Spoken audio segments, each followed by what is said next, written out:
नमस्कार, मैं चरण सिंह राठौड़ आज गोरमाटी समाज के इतिहास के बारे में आपको जानकारी देने जा रहा हूं। मित्रों, सबसे पहले हम सब लोग इस बात को समझना चाहिए कि बंजारा समाज कोई 100-200 साल से इस देश में या धरती पर आया, ऐसा कुछ नहीं है।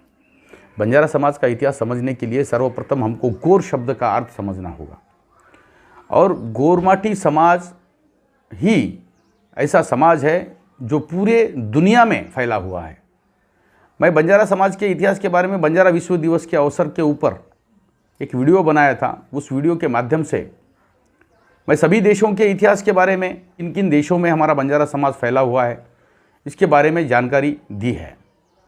मगर सबसे महत्वपूर्ण बात यह है कि बंजारा समाज मूल में कहाँ का है, यह भी एक प्रश्न है सभी के सामने। मगर बंजारा समाज का इतिहास समझने के लिए हमको इतिहास में प्राचीन काल से, आदिम काल से लेकर आज तक के इतिहास में किस तरह से मानव जाति के इतिहास में बदलाव हुआ, किस तरह से सांस्कृतिक बदलाव हुए, किस तरह से धार्मिक बदलाव हुए, यह बात को भी हमको देखना होगा।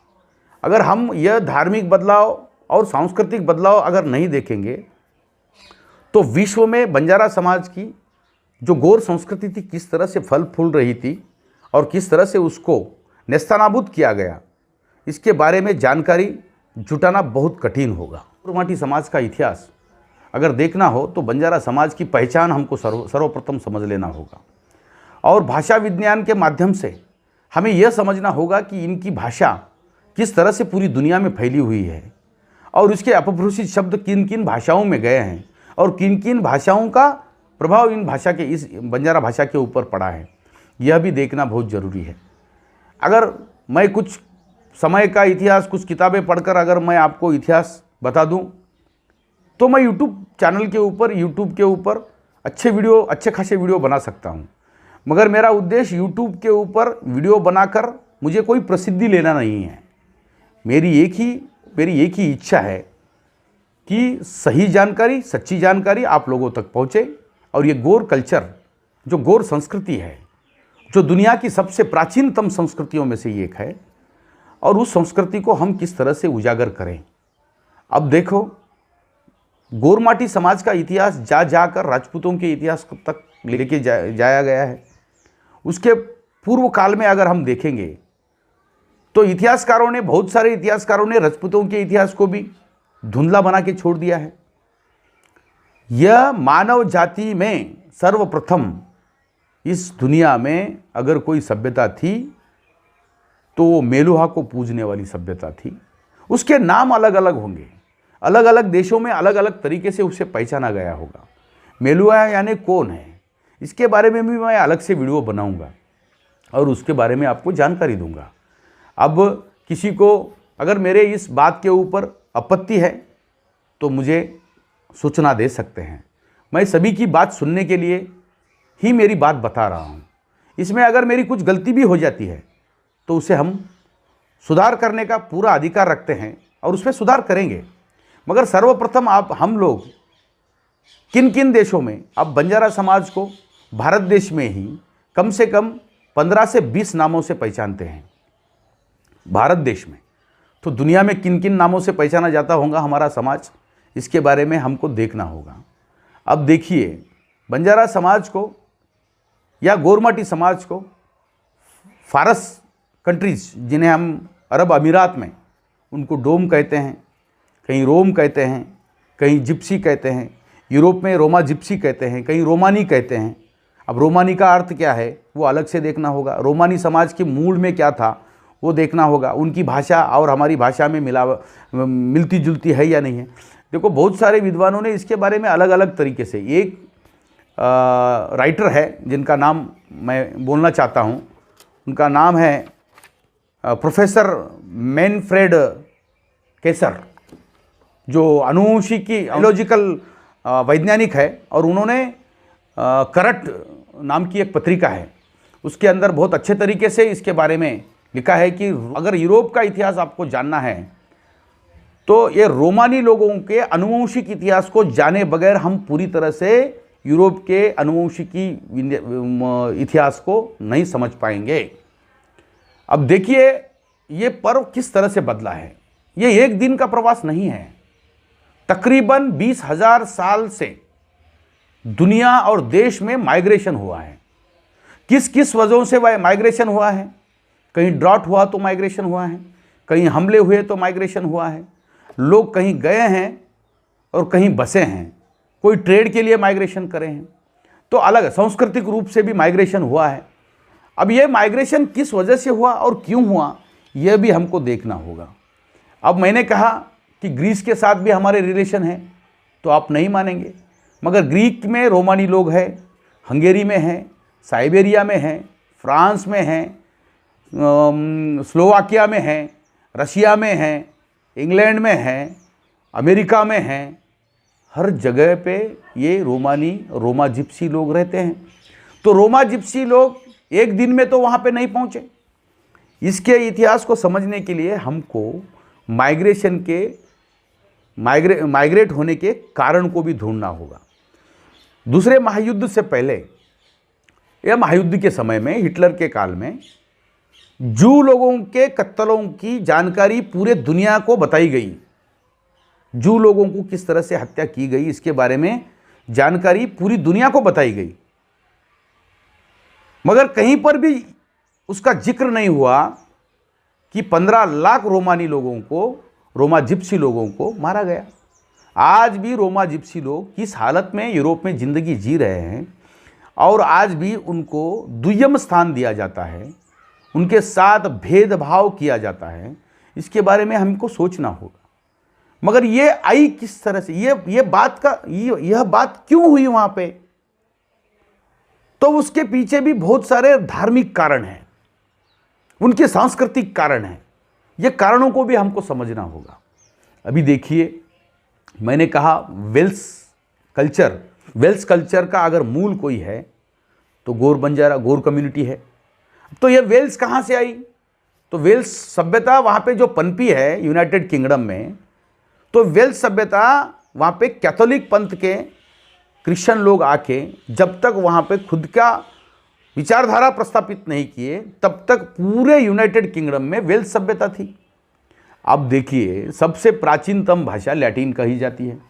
लैटिन भाषा का बंजारा भाषा से कितना, गोर बोली से कितना करीबी रिश्ता है, इसके बारे में मैं अलग से वीडियो बताऊंगा। अब देखिए, लैटिन भाषा से भी प्राचीन भाषा गोर भाषा है। अगर भाषा लैटिन ही सबकी जननी होती और संस्कृत के साथ, अब संस्कृत का हमारा भाईचारे का नाता है, संस्कृत भाषा का, संस्कृत का हमारा जो उत्तर विरोध है वो अलग बात है, मगर संस्कृत का उगम अगर कहीं हुआ है तो इसी देश में हुआ है, हमारी देश में। अब हमारे देश में हुआ है तो उसका भी कोई कारण है। अब देखिए, 2000 या 2500 साल पहले, 2500 साल पहले संस्कृत भाषा थी हिंदुस्तान में? नहीं थी। मैं दावे के साथ कहता हूं, क्योंकि जब हमारे देश में बुद्ध काल में पाली भाषा बोली जाती थी, तो उसके आधार पे हमें भाषा विज्ञान का अध्ययन करना पड़ेगा। अब संस्कृत के हिसाब से अगर मैं नांगर ढूंढने जाऊं तो वहाँ पे हल मिलने वाला नहीं है। तो बहुत सारी चीज़ें हैं जिसके बारे में हम अलग तरीके से वो चिंतन करेंगे, मगर संस्कृत हमारे यहाँ की भाषा है। मगर मेरा जो आह्वान है लैटिन भाषा से और ग्रीक भाषा से, वो ग्रीक भाषा सबसे प्राचीनतम भाषा है। बहुत सारे शब्द ग्रीक भाषा में, यूरोप की जितनी भी भाषाएं डेवलप हुई है, लैटिन और ग्रीक भाषा से पनपी है। तो उसके साथ में राष्ट्र है सऊदी अरबिया, अरब राष्ट्र जो है, यहाँ पे भी जो भाषाएं बोली जाती है, असीरियन लोगों की भाषा, डोम लोगों की भाषा। अभी देखिए, बहुत सारे शब्द अफगान देश तक, अफगान का प्रदेश है, कजाकिस्तान का जो प्रदेश है, वहाँ पे भी हमारे बहुत सारे लोग हैं। उनकी भाषा के कुछ शब्द हमारे यहाँ पे माइग्रेट हो गए। जैसे डाई शब्द है अंग्रेजी का, जो बंजारा भाषा में भी डाई बोला जाता है। डाई मतलब उड़ी, कूदना, तो मराठी में उड़ी मारना बोलते हैं। तो ये हमारे होली के गीतों में देखने को मिलते हैं गोर भाषा में। तो ऐसे बहुत सारे संशोधन की बात है, अभी भी बहुत सारा अंतर है, संशोधन में कमी है। अभी बहुत सारा संशोधन होना है। अब मैंने कहा कि 34 शताब्दी में फारस में जो राजा था बहराम गोर के बाद में फिर वहाँ पे इस्लाम का उदय हुआ, फिर वहाँ पे गोर का गोरी हुआ, फिर घोरी हुआ, फिर वो अलग बात है किस तरह से वहाँ पे माइग्रेट हुआ, सांस्कृतिक विरासतें किस तरह से ख़त्म होती गई। इसके पहले कौन सी विचारधारा थी, सब धर्म बने। मैं धर्म का विरोध नहीं कर रहा, उस धर्म का मैं भी हूँ, मुझे सभी धर्म का सम्मान करता हूँ। मैं क्रिश्चियनिटी का भी उतना ही सम्मान करता हूँ जितना मेरे हिंदू धर्म का करता हूँ, जितना मैं बुद्धिज़्म का करता हूँ हमारे, उतना मैं इस्लाम का भी करता हूँ। मेरे को धर्म का विरोध नहीं है।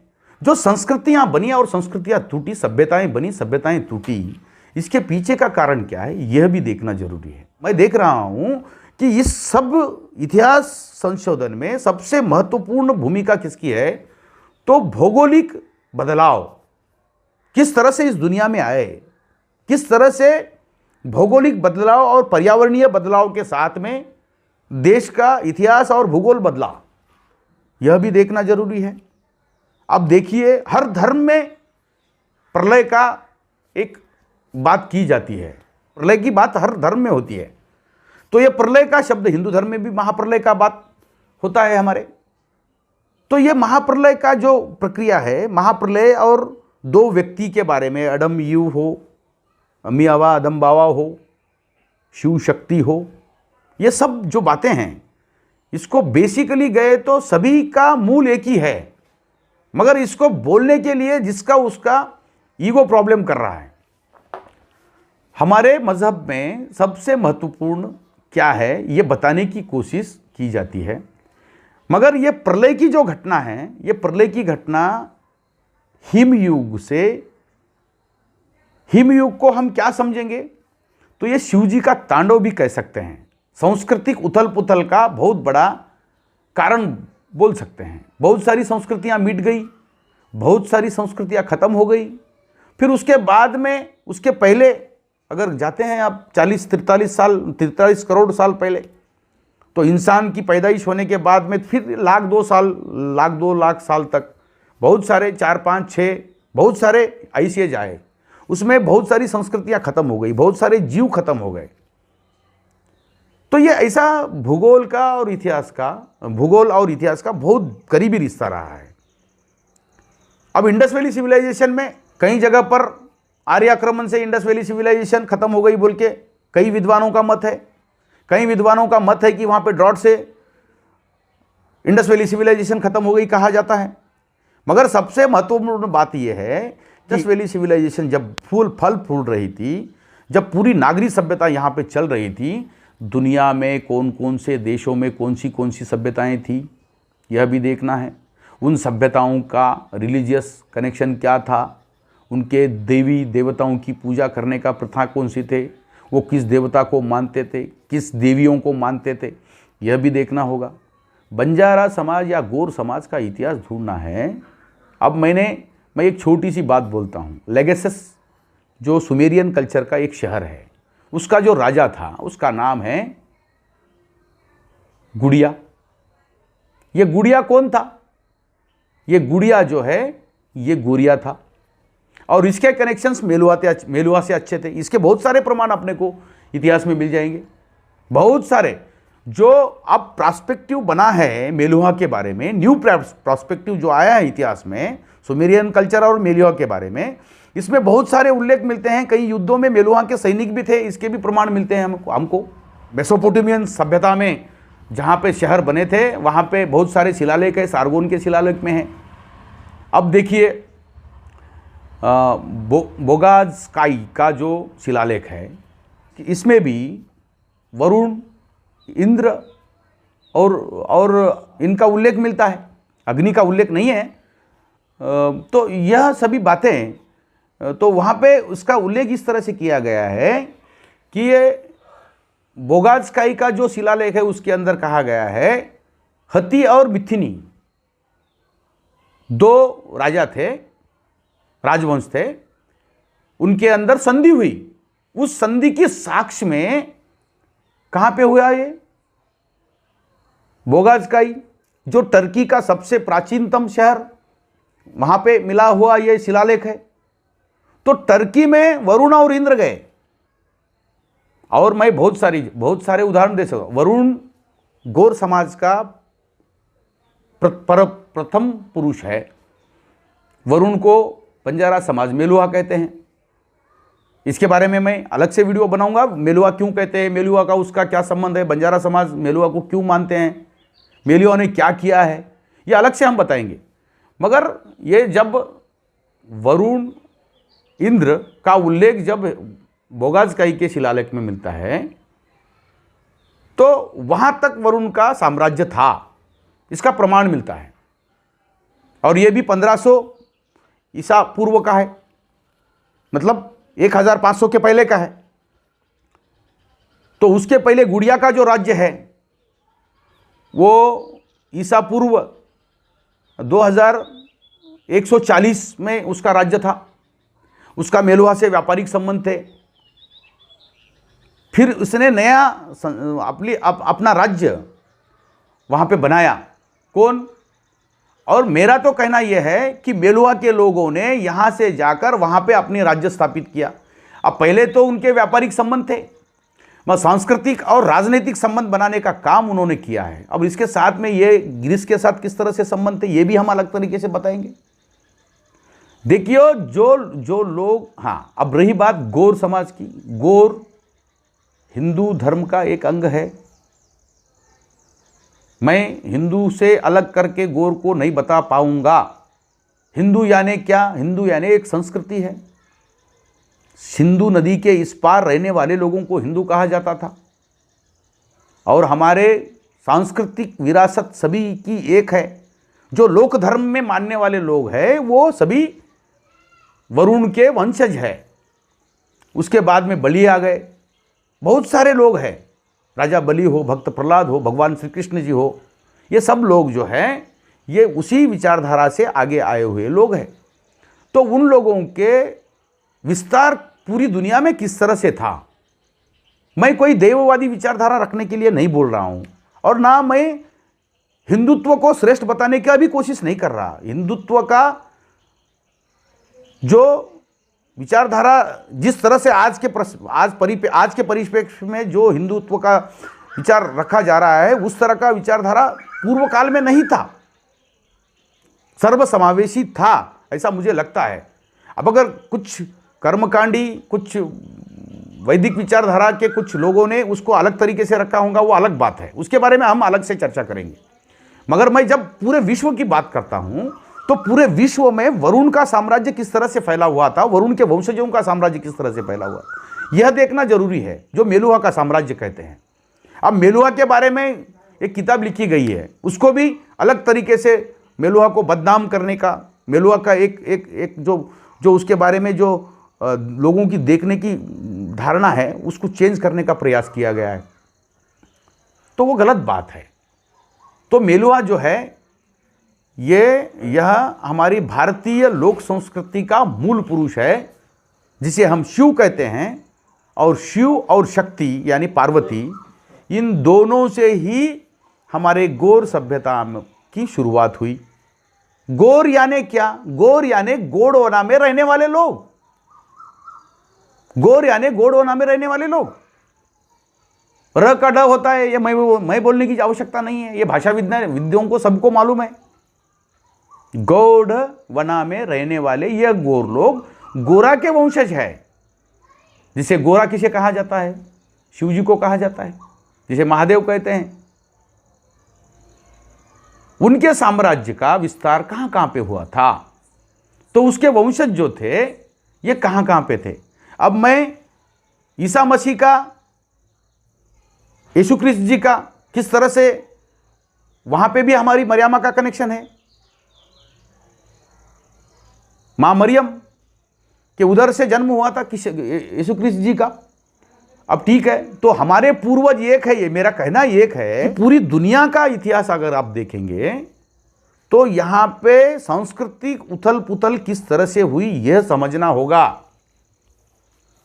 और बंजारा समाज के जो रिसर्च करने वाले लोग हैं वो भी इस बात को समझे हम यहाँ पे 2020 खेलेंगे तो नहीं होगा, इसको बहुत आराम से, और ये एक व्यक्ति का काम नहीं है, इसे कम से कम 100 लोग काम करना होगा।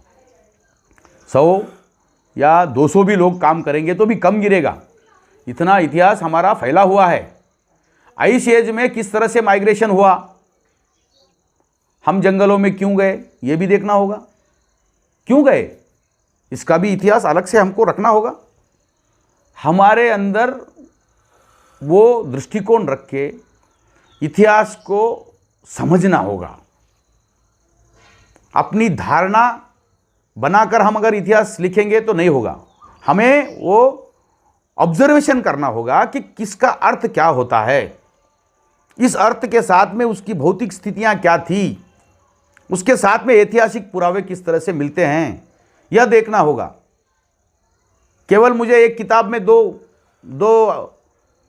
प्रमाण मिल गए, उसके ऊपर मैं अगर बोलूंगा तो वो गलत होगा। इसके लिए हर चीज को ध्यान से देखना होगा। बंजारा समाज या गोरमाटी समाज, यह इनका प्रवास कोई 200 साल, 1000 साल, 2000 साल नहीं है। मणिभद्र यक्ष के पास से लेके सातवाहन व्यापारियों का नेता मणिभद्र यक्ष था, जो कुबेर का सेनापति था। इसको हमने कभी देखा है? वो भी सातवाहन व्यापारी थे। सातवाहन व्यापारियों का ही पूरे देश में विस्तार हुआ। अंग्रेजी भाषा पूरी दुनिया में कैसे फैली, बोलिए कैसे फैली? उसका एकमेव कारण है ट्रेड।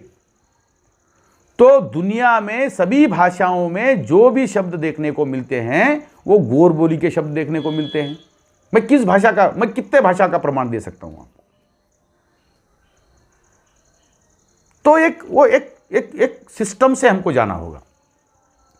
केवल वीडियो बनाकर हम लोगों को पूरा इतिहास बता देंगे, ये नहीं होगा। इसको अलग तरीके से हमको लिखना होगा। हमने लिखा है, मैं प्रयास कर रहा हूं कि यह वीडियो मेरा सभी लोगों को विनती है कि आप सब लोग मेरे वीडियो को पूरे आखिर तक देखिए, और मैं किस विषय के ऊपर बात कर रहा हूं उसको रिसर्च कीजिए और मेरे को बोलिए कि आपका डायरेक्शन गलत जा रहा है। मैंने कहा था रंजा गबरू की कथा आइस एज की है। मैंने कहा था डडियाल की जो कथा है, डड्डीवाल और रत्नाली की जो कथा है, ये बड़ी राजा के दक्षिण भारत में आने की या पाताल जाने की जो कथा है, उसके बारे में उसका पूरा वर्णन मिलता है। ये सभी बातों को हमको देखना होगा। और कोई बोलते होंगे कि केवल हिंदुओं के खिलाफ बोलने से हमारा इतिहास सही गढ़ा जाएगा। नहीं, ऐसा नहीं है। हिंदू यानी एक कल्चर है, एक बहुत बड़ी कल्चर है, उसका भी एक इतिहास है। सप्त सिंधु के इधर रहने वाले जो भी लोग हैं पूरे हिंदू है, ये बात तो पूरी दुनिया ने माना है। अब इसके बारे में अलग तरीके से देखो, किसी के ऊपर टिप्पणी करना मेरा उद्देश्य नहीं है। मेरा उद्देश्य एक ही है कि हम लोग जिस वंश से बिलोंग करते हैं, जिस गोंडवाना से बिलोंग करते हैं, तो उसका इतिहास कहाँ कहाँ पे गया। जब पूरी दुनिया, देखिए इंडस वैली सिविलाइजेशन जब यहाँ पे थी, अमेरिका में क्या था हालत, मायामी कल्चर वहाँ पे जब थी, तो पूरी दुनिया की हालत क्या थी। आप जानते हैं इंग्लैंड की हालत क्या थी, चाइना की हालत क्या थी। तो ये सब बातों को हमको समझना होगा। ये जब तक हम नहीं समझेंगे तब तक हम हमारा एक क्राइटेरिया नहीं बना पाएंगे। और इतिहास समझने के लिए हम सब लोगों को सर्वप्रथम भौगोलिक बदलाव को, सांस्कृतिक बदलाव को, धार्मिक बदलाव को, राजनीतिक बदलाव को, यह अध्ययन करते हुए राजनीतिक बदलाव किस तरह से हुए, क्यों हुए, उसके पीछे राजनीतिक बदलाव करते। देखो हेमचंद्र भूकिया को हेमचंद्र विक्रमादित्य कर दिया गया। उनके वंशज कहां कहां से किधर किधर गए मालूम है आपको? 5 नवंबर 1556 में जब युद्ध हुआ, युद्ध में हार गए, फिर वहां से जो लोग निकले वो किधर गए, कहां गए? अभी भी देखिए उनके वंशज हमारे दक्षिण भारत में आने के बाद कुछ लोग महाराष्ट्र में रह गए, कुछ लोग कर्नाटक में आए, मैं बोल रहा हूँ, हम हेमचंद्र भूकिया के वंशज जो है वो यहाँ पे बसव कल्याण में आए हैं, औराद में हैं। ये सब ये कब समझ में आता है? हम जब उसको उस तरीके से देखेंगे तभी समझ में आएगा। इसका भी एक अलग से वीडियो बनाऊंगा मैं। ये कौन थे, क्या क्या हुआ, निज़ाम के समय में क्या हुआ, फिर मुगलों के पीरियड में, अकबर के पीरियड में किस तरह से माइग्रेशन हुआ दक्षिण भारत में, वो अलग से बनाएंगे। ये बहुत एलवर की बात है, इसके बारे में मैं ज़्यादा दिमाग नहीं खराब करूँगा। आप भी इसके ऊपर बाद में थोड़ा बहुत मेरी भी कुछ गलतियाँ होगी तो आप मुझे सजेशन कर सकते हैं, मुझे सूचनाएँ दे सकते हैं। कोई भी, मैं हिंदी में क्यों बना रहा हूँ, बहुत सारे विद्वान लोग हैं पूरे देश में जो सभी इतिहासकारों के इतिहास को पढ़े हैं। और हम नहीं कह रहे कि हम जो बोल रहे हैं वो अंतिम है, नहीं। हमसे भी अगर कुछ गलती होती है तो आप बोलिए, बताइए मुझे, मगर इतिहास तो लिखना है। और बंजारा समाज के जितने भी हमारे लोग हैं, गौर कम्युनिटी के जो विद्वान इतिहासकार हैं, उनको मेरी विनती है कि हमारी बात के ऊपर टिप्पणी करने के बजाय हमें सूचनाएं करें, हमें बोलिए। मेरा नंबर भी मैं डालता हूं, मेरा नंबर बोलूंगा मैं आपको लास्ट में, या वीडियो के नीचे एक अंडरलाइन करके मेरा नंबर भी दूंगा, क्योंकि यह इतिहास एक दिन में समझ में आने वाला नहीं है। और बंजारा समाज के जितने भी हमारे विद्वान हैं, इस वीडियो को अंतिम तक देखें, और जो जो मुद्दों के ऊपर मैंने रोशनी डाली है उस मुद्दों के ऊपर आप स्टडी कीजिए। ये बहुत बड़ा महाकुंभ है, आने वाली जनरेशन हमको नहीं बोलेगी। इतिहास लिखने के लिए एक व्यक्ति से कोई समाज का या किसी जाति का, किसी धर्म का इतिहास नहीं लिख सकता। उसके लिए बहुत बड़े पैमाने पे एक समूह बना के ये कलेक्टिवली वर्क है। मैं अगर अकेला करूँगा, मेरे 17 जन्म भी गए तो मैं इतिहास नहीं जान पाऊँगा बंजारा समाज का या गोरमाटी समाज का। ये 2-3 पीढ़ियाँ ख़त्म होनी पड़ेगी, तभी मालूम होगा, क्योंकि हम आज तक उसके बारे में सोचा ही नहीं है। हमको कहा गया हम राजपूतों के वंश से, ठीक है भाई, उतना ही बोले उतना ही रहे। उसके पीछे जाने का कभी प्रयास किया हम लोगों ने? नहीं। हिम्मत तो करनी होगी। देखिए, इस देश में हमको विचार रखने का अधिकार है, हम रखेंगे, और किसी को ठेस ना पहुंचे इसका ध्यान रखेंगे। हमारे लोगों का इतिहास हम लिखेंगे, लिखकर ये लोगों को बताएंगे, और ये बताने के लिए हजारों लोग मिलकर काम करना होगा। जितने भी बंजारा समाज के इतिहास के विद है, जिनसे जो बनता है वो करिए, हमसे संपर्क करिए, हम सब मिलके करेंगे। मेरे पास से जो जानकारी मिलती है, मैं जिन मुद्दों के ऊपर रोशनी डाला हूँ उसके ऊपर रिसर्च कीजिए, उसके ऊपर अपना एक हाइपोथेसिस बनाइए, वो हमको बताइए, हम आपको बताएंगे, फिर मिलकर एक कलेक्टिवली वर्क करके ये इतिहास लिखने का काम करेंगे। यही बात आज के इस वीडियो के माध्यम से मैं आपको बोलना चाहता हूँ। सभी लोग मेरे इस चैनल को सब्सक्राइब करें, ज़्यादा से ज़्यादा लोगों तक शेयर करें, और अगर कोई आपको सूचना देना है या मेरे को मार्गदर्शन करना है तो आप मेरा नंबर लीजिए। मेरा नंबर है 9964000076। और एक बार बोलता हूँ, 9964000076। इस नंबर पे मुझे कॉल करके मुझे बता सकते हैं और मेरे को मार्गदर्शन कर सकते हैं। इतना ही बोल के मैं इस वीडियो को यहीं पे ख़त्म करता हूँ। जय हिंद, जय भारत।